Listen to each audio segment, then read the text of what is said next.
Nick speaking, and welcome to this video. Right, the last of the elite choice in the Necron learning curve. We'll have a look at the Triarch Stalker. So it's pretty fair to say that death marks really steal the show in the elite section, but this Triarch Stalker actually comes quite close to being quite a decent choice in the elite section. Now first of all, from a modelling point of view, I have my Stalker here, which I sort of made it hovering. I can actually close the legs down so that it's not hovering, but I've got it in this like hover mode just because I liked the model that way. So I have some previous videos on how I did my hover conversion, and it's fully magnetised as well, so everything comes off, all the guns are here, and I've got all the other gun options. So yeah, go and check out my previous videos if you're interested in that. But let's have a look at this mini. So it's basically a walker, and it's open topped. So just bearing in mind that it is open topped. But yeah, armor 11, and it's got the quantum shielding. So effectively it's armor 13 until it gets a penetrating hit on it.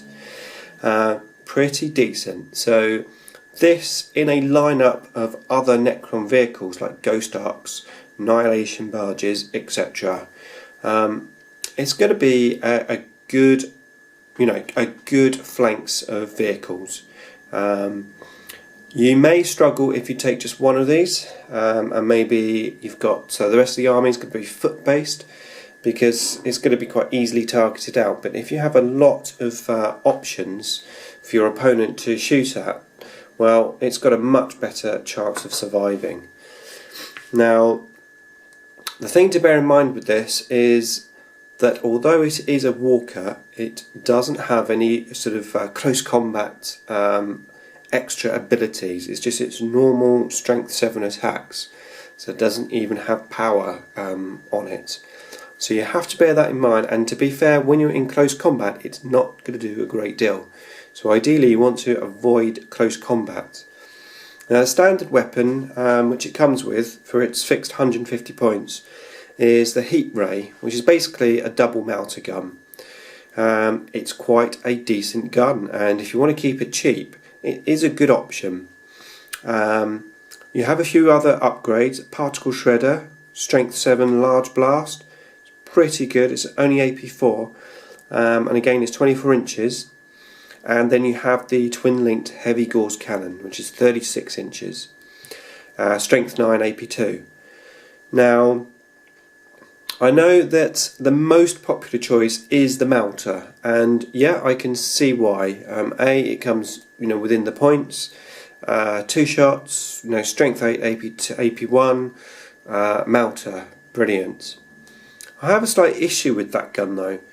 The 24 inches for me is a problem with that gun, because it means you've got to be pretty close to actually get it to work. Now, the key feature to the Triarch Stalker, and the main reason why you're taking it, is for the target relay. So basically, once your Stalker hits another unit, the rest of your army become twin linked when they shoot at that unit, and that is what you want to take advantage of with this mini. And that is why I would actually disregard the Particle Shredder. Although yes, it's an awesome large blast, strength 7, sounds really good. But blast templates, they scatter. What you don't want to be doing is not hitting with this, because if you don't hit with this, the rest of your army isn't twin linked. So you definitely want to try and make it hit. And that is one reason why my personal favourite gun is the Twin Linked Heavy Gauss Cannon. And there's 3 reasons. First of all, it's twin linked. So it means you've got a very good chance of actually hitting your target, making the rest of the units twin linked against that target. Fantastic. It adds a little bit of extra long range gun power to your army, which Necrons tend to lack. And okay, it's not huge, just 1 shot, but it is 36 inch strength 9 AP2. It's a pretty decent gun.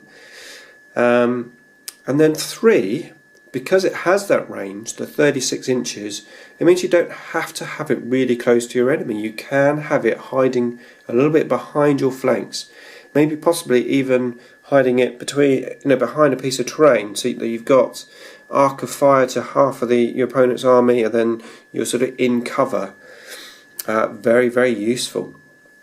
So yeah, personally, I would go for the twin-linked heavy cannon for those particular reasons, and of course it is gauze as well, which we all know what gauze does. I'm not saying the other choices aren't good, but that's just my personal favourite. Yeah, so ideally, put it in your army, make sure you've got enough other AV stuff in there to basically take the shots away from it. Because if the shots do get through and it's open topped and it's only got 3 hull points, I say only, it's quite reasonable, but obviously Ghost Arcs are 4, Monolith 4, so we used to like 4 hull points. And yes, it will be targeted. Once your opponent sees that the rest of your army is twin linked after you hit with this, it's going to be a high priority. But that's okay. You know, if they're shooting at this, they're not shooting at the rest of your flanks.